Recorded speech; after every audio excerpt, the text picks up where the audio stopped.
Welcome, y'all. Welcome, welcome, welcome. You know what it is. You know what it is. Super Tuesday, baby. Super Tuesday. Hot off the press with your boy, International. G. And shout out to my main man, Big Haas, and my man, LaCrush. And we open up the show. I open up today for everybody. You dig what I'm saying? For my peeps. You dig what I'm saying? Look at here. How we always open up with peace. Positive energy always creates elevation. Positive energy always creates elevation. Remember that, y'all, for real. Remember that. This is facts. Positive energy always creates elevation. So think positive.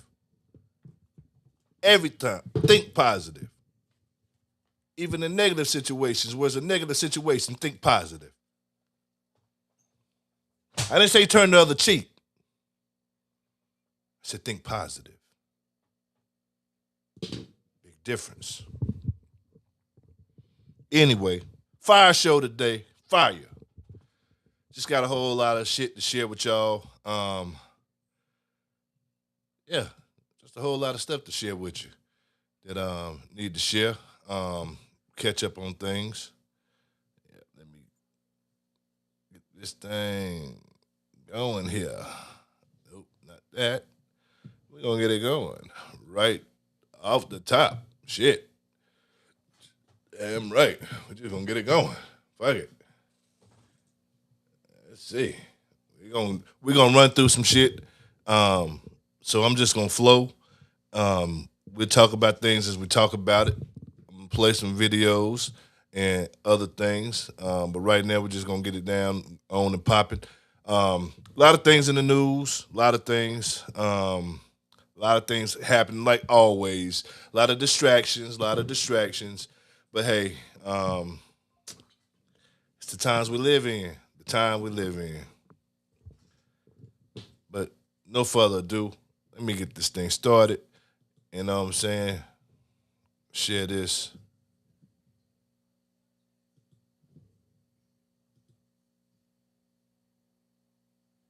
Yeah, let's share this.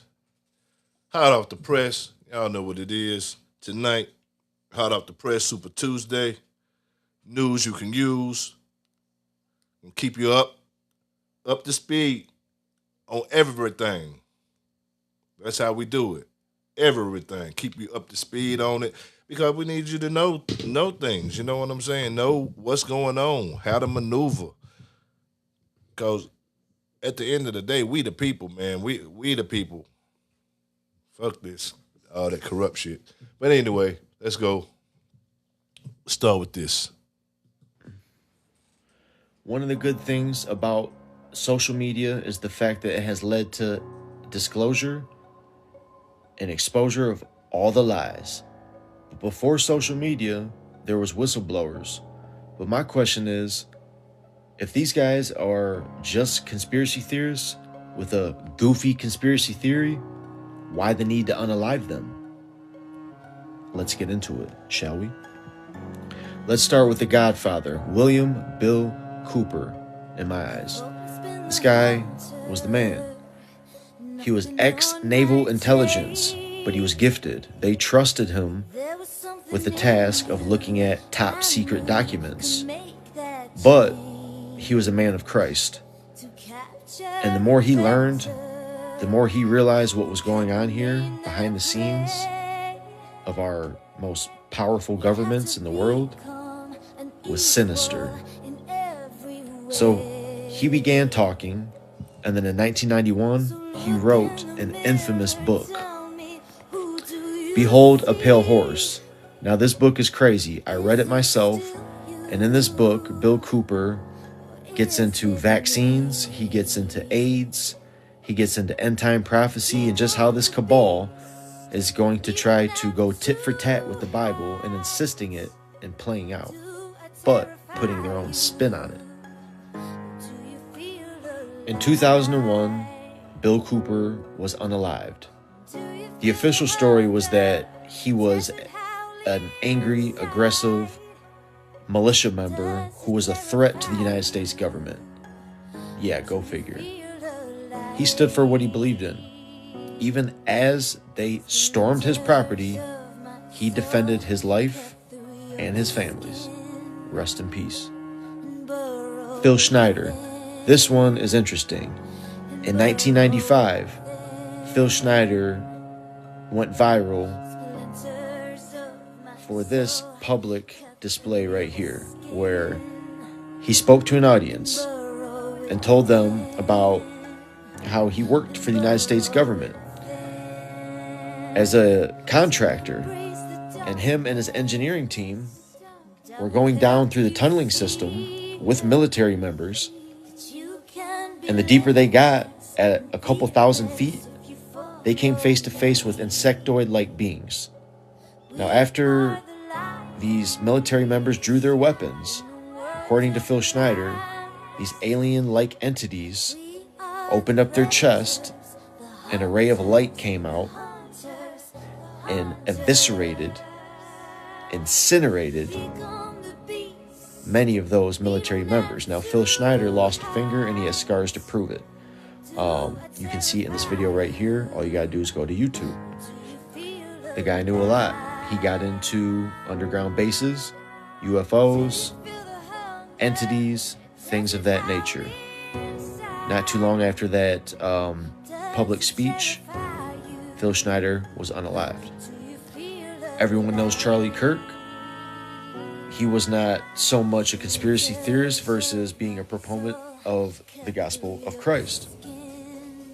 He would go down rabbit holes, but would be very careful about what he would say. This whole thing to me is suspect.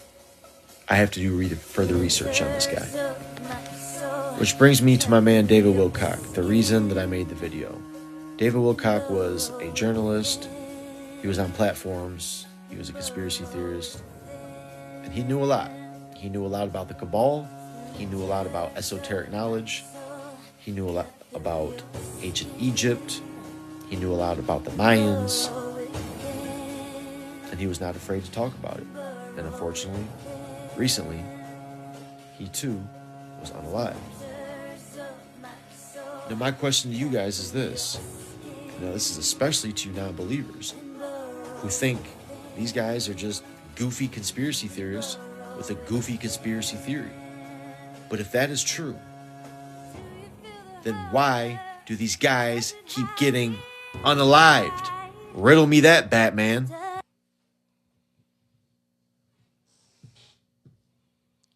Yep. Yeah, man. Yep. Warm me up for that right there. You know what I'm saying? Just letting you know these conspiracy theorists, what is a conspiracy?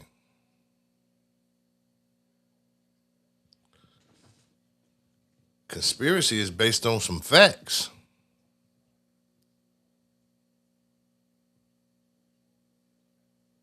When have you ever heard of a conspiracy that was not based on facts? Even the lie got a fact in it. Had the fact based. They might lie on your black ass and lie on you and put you in a conspiracy, but some truth in there, but they done lied somewhere too.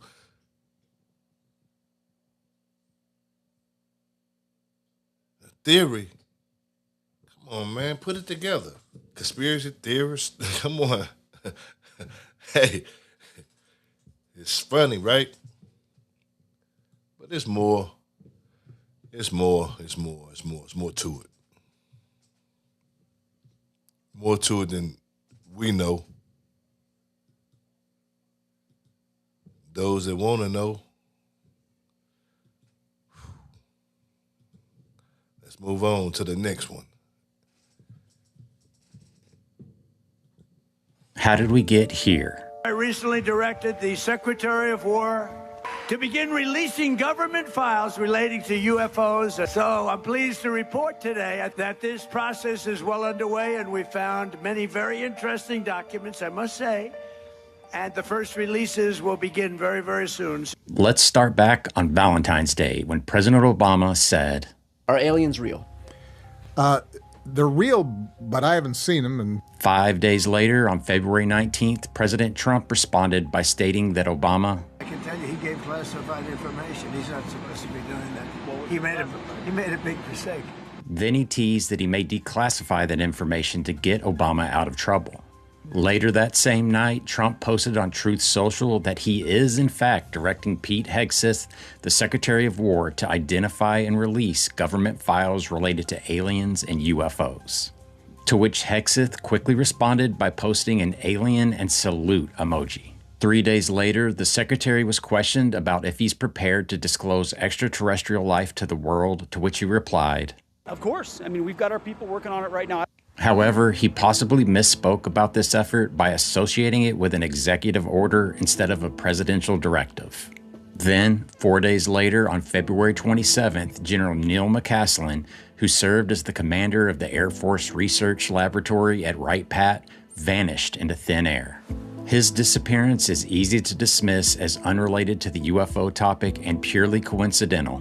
But it became harder to deny a possible connection when Representative Burchett identified McCaslin as a UFO gatekeeper during an interview a few weeks later on March 30th. He's the guy that was had a lot of nuclear secrets and was allegedly the gatekeeper, and I've been told by several sources that he was the gatekeeper for the UFO stuff. Another possible coincidence is that the very same night that McCaslin went missing, the Department of War Rapid Response Twitter account posted a video about sharing UAP-related information on the National Archives site through Arrow to begin the process of identifying and releasing government files related to alien and extraterrestrial life, UAPs, and UFOs. Having Arrow participate in this UFO transparency effort was not warmly received due to the lack of trust their organization has earned from both the UFO community and Congress, as indicated by Representative Luna's comments on March 22nd when she said that she will recommend that Arrow be disbanded and defunded. A few days earlier, on March 17th, reports came out that the government had quietly registered the websites alien.gov and aliens.gov. Whether these websites are related to UAP transparency remains to be seen, but as of April 18th, they have reportedly been moved from a park state to having a live server supporting the domains. On March 27th, J.D. Vance shook things up when he told Benny Johnson, I don't think they're aliens. I think they're demons anyway, but that's a longer discussion. Then, 4 days later, on the 31st of March, Representative Luna sent a letter to the Secretary of War requesting the release of 46 UAP-related videos with a deadline of March 16th. Of note, the full 4-minute version of the gimbal video was not requested, but it's not too late, and if you see this, Rep. Luna, please add it. That catches us up to the comments Trump made at the Turning Point event about the UAP documents being released very soon. To which Representative Luna followed up on the 18th by clarifying that all files are being released, including documents and the 46 videos she requested. And then she recommended that we all should read the Book of Enoch, which is an apocryphal text that is basically a prequel to Genesis 6, where the Nephilim are discussed, which are essentially a product of interbreeding between a non-human intelligence and humans. Which sounds eerily similar to the comments former Representative Matt Gaetz made on March 31st, where he stated, I had someone come and brief me who was in a military uniform, worked for the United States Army, that was briefing me on the locations of hybrid breeding programs where captured aliens were breeding with humans to create some hybrid race that could engage in intergalactic communication. Pretty wild stuff. Now we wait and see what the next few days or weeks bring us. But I recommend placing your seatbacks and trays in their upright locked positions and make sure your seatbelts are firmly secured because it might get a little bumpy. Thanks for watching. You see, they're trying to bring the Nephilims back. That's what they're trying to do. They're trying to bring the damn Nephilims back. They're trying to bring them back. But not only that, they're trying, we stated it a long time ago. It's probably been about 2 years now. I'm going to say about 2 years, year and a half, 2 years, when we talked about the fake UFO invasion. That's about to come. We're about to make contact. Watch. It's all painting out. They paint the picture. I mean, we know what they're gonna do before they do it. Yeah, it's not hard. They're not smart. They just in control. Let's move on. There's a reason why this war with Iran feels so confusing, so let me cut right through it. My name's Adam, I used to be in the CIA, and we've been doing daily updates on the war. Today, I'll give you the facts from the last 24 hours, but then I'm going to give you the tools to understand strategically why this war is spinning out of control. So here's what you need to know. Last night, the Iranians hit Azerbaijan's international airport. More explosions reported in Abu Dhabi. The UAE continues to be the hardest hit in the region. There's footage claiming to show Iranian ballistic missiles over Jordan. Iran hit the primary oil refinery in Bahrain, which is still on fire, and a missile struck near a U.S. naval installation. A U.S. Navy sub sank an Iranian warship off the coast of Sri Lanka. And finally, U.S. CENTCOM is requesting support for another 100 days of Iran operations. So that's what happened. Now, here's why it matters. This is no longer a contained operation between Israel, the U.S., and Iran. This is now a regional conflict involving 17 countries, and those in charge of American strategic policy are fundamentally unequipped to handle it. They've also spent the last 15 months undermining our diplomatic readiness and our relationships with global allies, both of which are necessary to prosecute this kind of war. Consider, Trump fired dozens of senior career diplomats. Several strategic posts in the Middle East have been vacant for over a year. He fired more than 1,300 State Department employees, many of whom were Middle East and counterterrorism experts. They dismantled USAID, an agency that should be playing a critical role in navigating the conflict and post-conflict environments. Kash Patel also fired a dozen agents and staff from the FBI's counterintelligence unit specifically tasked with monitoring threats from Iran. I know firsthand that Iran has a very capable intel service that has networks and cells all over the world. We haven't even seen those networks activated yet, but terrorism, sabotage, assassination, it's all on the table. When we stack all of this together, a bigger picture emerges, a picture of incompetence, lack of planning, and an inability to understand, even intellectually, the scale of the crisis they've created. That's why this conflict is spinning out of control, and this is where our alliances will be critical. Right now, the European allies are hesitantly supporting us. The French sent fighter jets, the Dutch sent warships, even the Ukrainians, they're sending drone teams. All of this despite repeated disrespect from the Trump administration over the last year. Because even if our leaders don't understand it, our allies do. They recognize this moment is critical, and they are attempting to protect, stabilize, and de-escalate. On the other hand, Trump, Hegseth, Rubio, Noam, Patel, all of them, they failed in their duty to act in the best interest of the American people. In only 5 short days, they unilaterally committed us to a massive regional war. This dwarfs Iraq or Afghanistan in complexity and in scale. And when we look at who's in... Yep, moving on.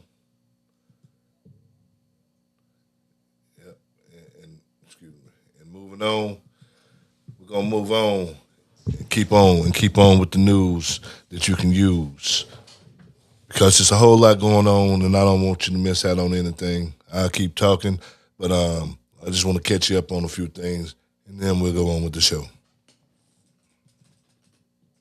I'm glad you're here, but I wish we were not here as a country tonight. This disgusting place where Americans are trying to kill their own president over and over and over again. Even if you didn't vote for Donald Trump, he is the president right now, just like Bill Clinton was, and Barack, and Joe, and nobody ever tried to kill them. No other country does this, not like we do here. Lincoln, Kennedy, I hate to say it, but if this keeps happening, another name could join that list. I hope it doesn't happen. God willing, it never happens, but I'm just so completely disgusted right now. Every time Democrats don't get their way, they get dangerous. For 250 years. Lincoln freed the slaves. Lincoln was a Republican. John Wilkes Booth didn't like that, so he killed him. Kennedy was a Democrat, but he was getting a little bit too close to a whole lot of stuff, so they killed him. And I'm saying they, plural, deliberately. RFK, MLK, Reagan, Charlie Kirk, all shot by Democrats. And now we've got Donald Trump, by far the most unique individual to ever occupy the Oval Office, and I want him there for another 3 years, so they better protect him. They better protect this man for the next 3 years and beyond that, because I can promise you that this is not going to be good if they do take his life. That's not a threat. That is just reality. But then you've got people, Democrats, like former FBI Director James Comey, posting cutesy little rock formations on the beach that say 8647 on social media. What does that mean? And then you've got Barack Obama tweeting the day after another insane Democrat tried to kill Donald Trump that, quote, Although we don't yet have all the details about the motives behind last night's shooting, it is incumbent upon all of us to reject the idea that violence has any place in our democracy. But he never mentions President Trump. And he pretends that the motive wasn't crystal clear immediately. Like there haven't already been multiple attempts on Donald Trump's life. Barack, Cole Allen, the alleged shooter, left a massive manifesto behind outlining how much he hates Donald Trump. He posted on social media about how much he hates Donald Trump and wants Donald Trump dead. Cole Allen, 31 years old, a part-time teacher who donated to Kamala Harris, who's a member of the left-wing extremist group Wide Awake. He was at the No Kings protests last month. He is hugely anti-Christian, another part of this story. And he made insane leftist posts on social media. And sadly, everything I just described applies to millions of mainstream Democrats today. Think about that. But according to Barack Obama, this guy fired multiple shots at the White House Correspondents' Dinner on Saturday because he was mad at a waiter or something like that. He was just mad, so he brought a gun. We don't have a motive yet, do we, Barack? We don't have a lot of motives when it comes to Barack. What happened to your personal chef on Martha's Vineyard, Barack? I'd like to know, seriously, what happened to that personal sous chef who drowned under very odd circumstances when he was paddleboarding, couldn't swim, didn't have a life jacket? You were there on the vineyard that weekend. What happened? We're not supposed to ask questions about that, are we? Butler, Pennsylvania, Thomas Matthew Crooks almost kills Donald Trump. And for the media, that was a one-day story. Boy, they wanted that to be a one-day story because it would only help Donald Trump beat Kamala. And then just minutes after the latest attempt on Donald Trump's life on Saturday, CNN started blaming another assassination attempt on an American president on gun violence. And let's not forget as well that, as you mentioned, Scott, and we've talked about some of the people at the beginning of this dinner who were present in the room. Yeah. Erica Kirk, the widow of Charlie Kirk. You have people who are civilians who may or may not have had their own experiences with gun violence in this country. And as we know, gun violence, Steve Scalise also there, a victim of gun violence as well. And there are others who we are not naming in the moment as well. And just to think about the prevalence of gun violence. Gun violence had nothing to do with what happened on Saturday. I'll get to that. But what CNN is doing, what they're trained to do, what they're told to do, is normalize assassination like it happens so often now that we should just accept it as part of everyday life, like illegal aliens killing innocent Americans. It's just part of life, especially if you work at CNN. All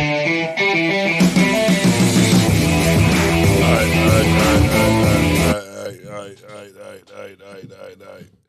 Now back. Now. That's crazy. But that's right. I mean, and you say something and it's always something said. But facts are facts. I mean, there's no other way around. I mean, facts are facts. I mean, you can't change it. A man is a man, a woman is a woman. Come on now, you can't change that. I mean, for real. I don't give a fuck what you say. Damn. Shit. Enough of this now. Because I got some deep ass shit.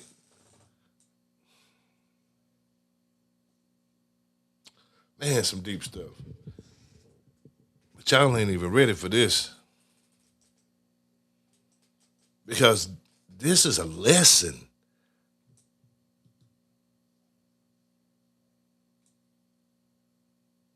This is a lesson I'm about to hit you with.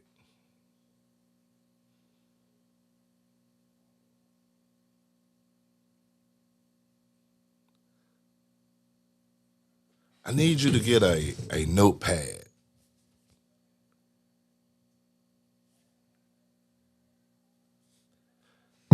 And a pencil. I say pencil because you're going to need to erase, probably write some stuff down and shit. But this is a lesson that you need to listen to.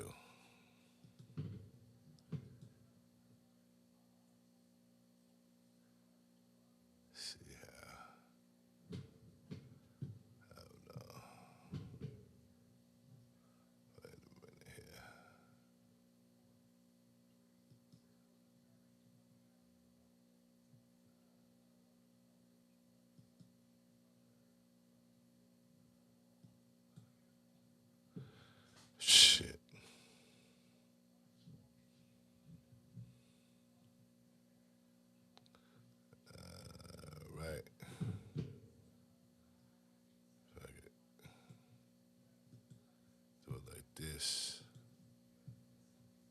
Here we go. This is a lesson. Get your pen. There's a document in this country that most people outside of policy circles have never read. It's not classified, it's not hidden. It's an 8-page memo written by a corporate lawyer in Virginia in the summer of 1971.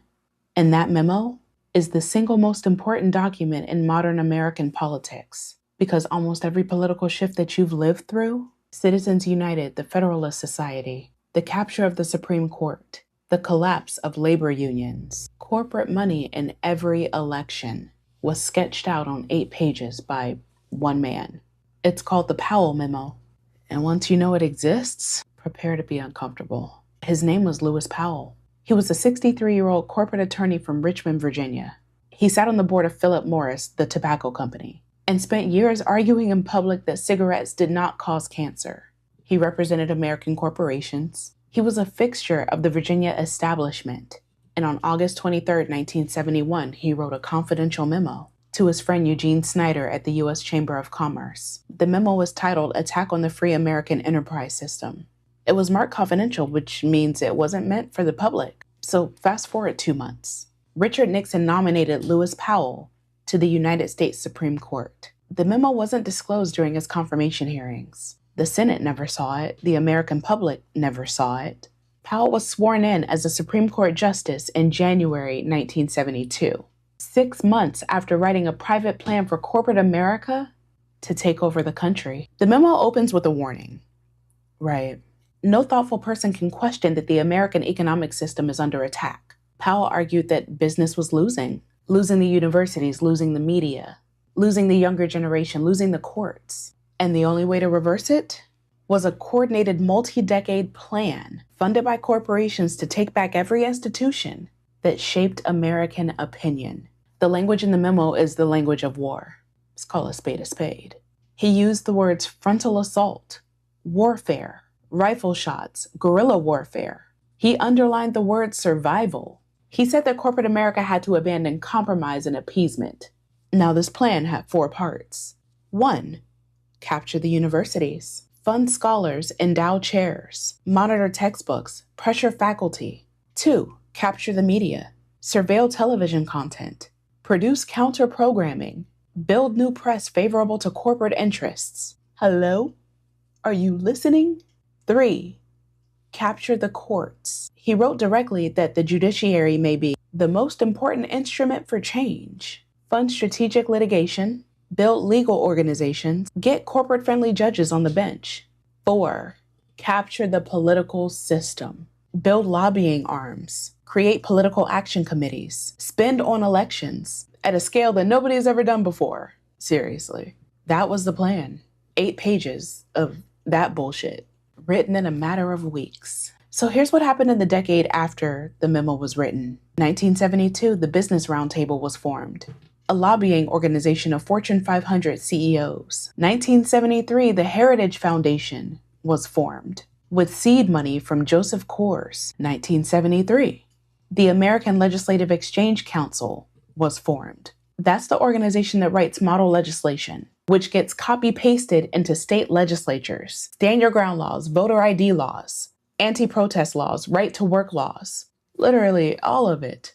Drafted by corporate lobbyists in a conference room, then handed to state legislatures to introduce. 1977, the Cato Institute, founded with Koch money. 1977, the Chamber of Commerce National Litigation Center, now the most successful corporate advocacy group in Supreme Court history. 1978, the Manhattan Institute. 1982, the Federalist Society. That's the organization that controls the conservative judicial pipeline. Are you picking up what I'm putting down? Every single one of those organizations was a direct descendant of the Powell Memo. In 1971, there were 175 corporations, right? By 1982, there were over 2,400. 2,400. But I said all that. Here's the part that should stop you in your tracks, though. In 1978, 6 years after he was sworn in, Lewis Powell wrote the majority opinion in a Supreme Court case called the First National Bank of Boston versus Bellotti. That case is the first one that established that corporations have First Amendment rights. The right to spend money influencing elections. Let that sit for a second, right? You can't make this shit up. The same man who wrote a private blueprint for corporate America to take over this country then went to the Supreme Court and wrote the ruling that legalized corporate political spending. He handed them the weapon he had designed in secret 7 years earlier. In 2010, the Supreme Court decided Citizens United v. FEC was going to be the ruling that opened the floodgates for unlimited corporate money in American elections. The Citizens United majority opinion cited Powell's 1978 ruling over and over again, which means the case that broke American democracy in 2010 was built on the same foundation poured by a man who designed the entire plan in a private memo in 1971. So I just want you to take a minute to think about everything you've ever seen break in your lifetime. Unions, public schools, local newspapers, state legislatures, the Supreme Court. Think about every time you've wondered why this country keeps moving in one direction, no matter who gets elected. Now understand this. The people who built the machine that did that to you handed each other a memo in 1971. They passed it around corporate boardrooms. They funded the think tanks. They endowed the chairs. They built the courts. They trained the judges. They wrote the laws for 54 years. While most of us were just trying to live, they were executing a plan. So no, it's not you. You were never behind in an argument. You were playing a game that somebody else had already finished designing. I got nothing. I got no more words.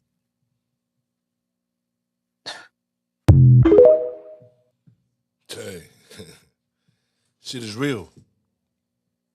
Now you see how shit is put together. A lot of information, so rewind this shit, screen record it, whatever. Do your research. You can see how these games are played. Shit might be a little over your head. Look at shit just messing up now. I don't know what's going on. I guess I'm saying too much. Giving up too many secrets, huh?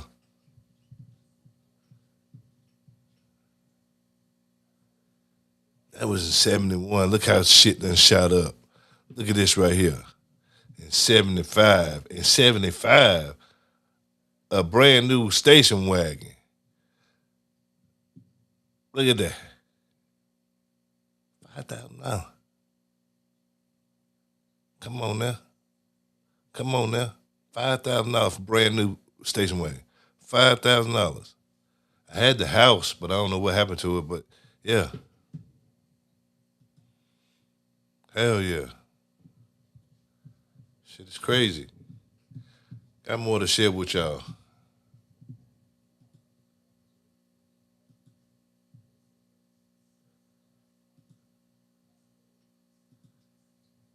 Let me see. I don't know.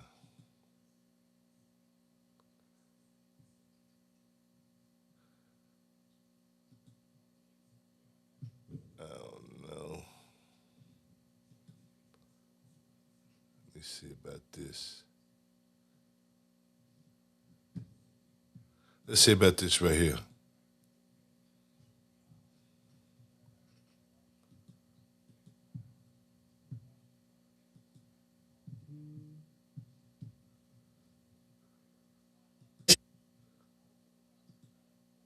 From the cabal itself is that they have to work within something they call the rules. And this is very, very important. The rules are a body of spiritual principles that they must follow in order to be allowed to exist. Now, what do I mean by allowed to exist? That's what I be talking about. I mean that they are aware that there are benevolent forces that will prevent them from achieving their goals unless we give them permission to enslave us. Right. Ultimately, the universe is intelligent, alive, and conscious, and it is benevolent. It is a benevolent consciousness. That consciousness does not allow the negative to succeed unless it is invited.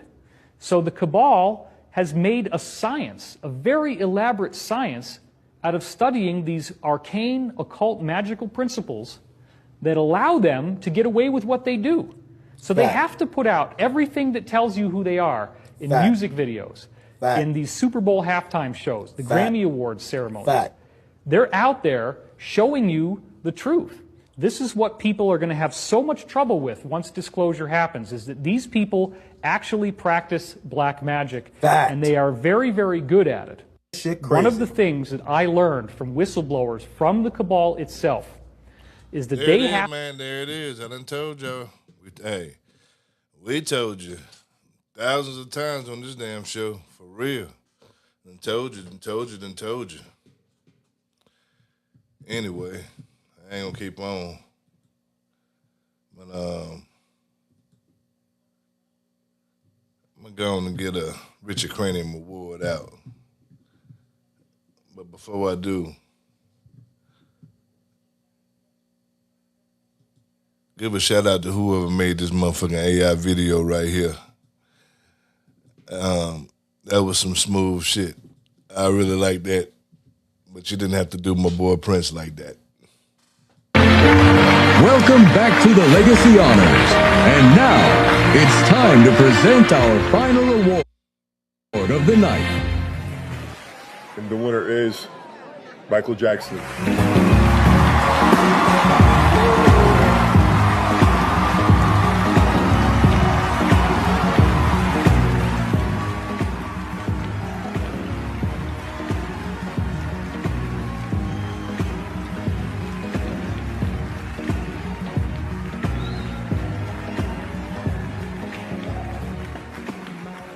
I heard there's royalty in the room tonight. But what's a prince to a king?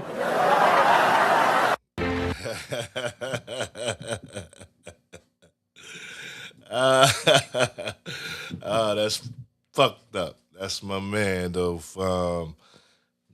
Prince. Best have done it. Mike was bad, though. I gotta admit, Mike was bad. He was bad. He sure was. All right, it's time for the damn Richard Cranium Award. Yeah, I'm going and get a damn Richard Cranium Award out.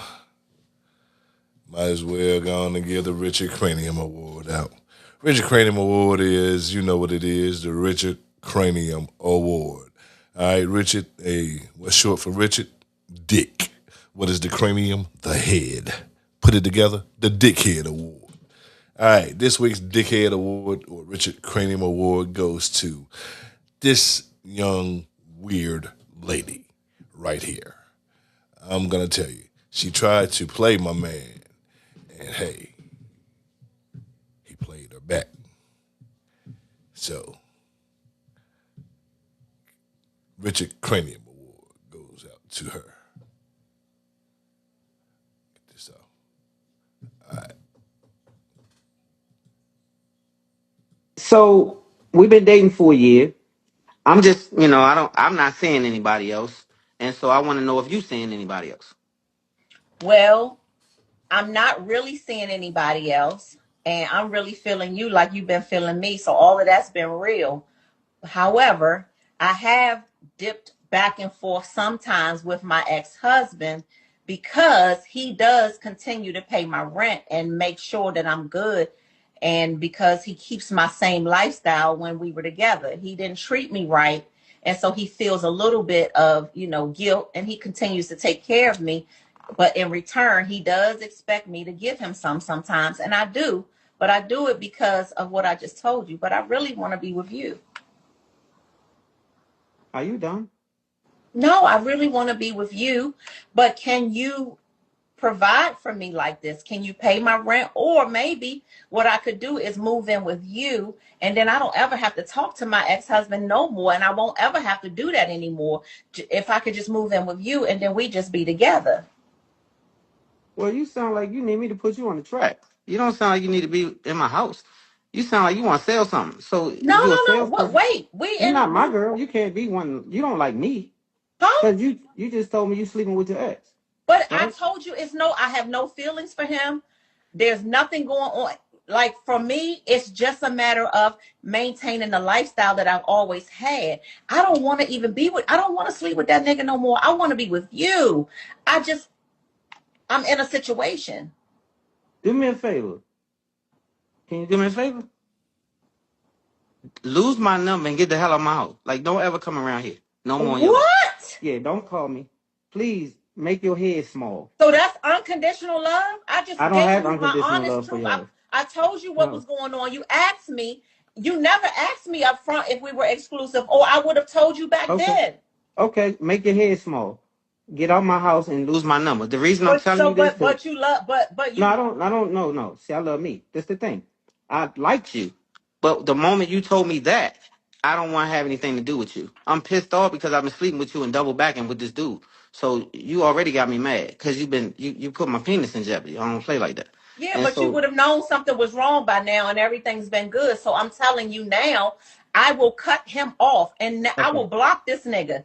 But yeah, no, I'm gonna have to move in with you, and then we can no, just start our life together. What's no. wrong with that? If you really love me. No, I'm blocking you is what I'm saying. You don't even need to block him because you're going to need some money. So don't block him because you're going to need to double back over there because I'm cutting your ass all the way off right now. And so guess what? I didn't even cut you So off. you You had never to meet the loved scissors. me I then. just used them. You Huh? never did. Because there's no way that you can say you love me and you wanted to take things to the next level. And the moment that I'm honest with you and I tell you that this is the only thing that I've been doing, I don't sleep around. I only want to be with you, but I'm only doing this because of that. Like, how you just Yeah. gonna end the relationship? What? And you said you love me, and that's what you're doing. Okay, so I don't know, something wrong with you, but I don't have time to go back and forth with you. So all I'm saying is make your head small, lose my number, Wow. and that's all we need. Yeah, wow over there. Go take it over there. Tell your Wow. cousin about it. Tell your sister, your aunt. Let them know what I did. Say he cut my ass off, and then tell them why. And if they agree with you, then y'all in the same game. Wow. But I'm okay with Wow it. is Yeah, all I can say. We had a yeah. That's whole all I can say. year. Wow. Yeah, A yeah, yeah. whole You year. wasted my And whole year. this is how it okay. Yeah, you wasted it. You wasted my time.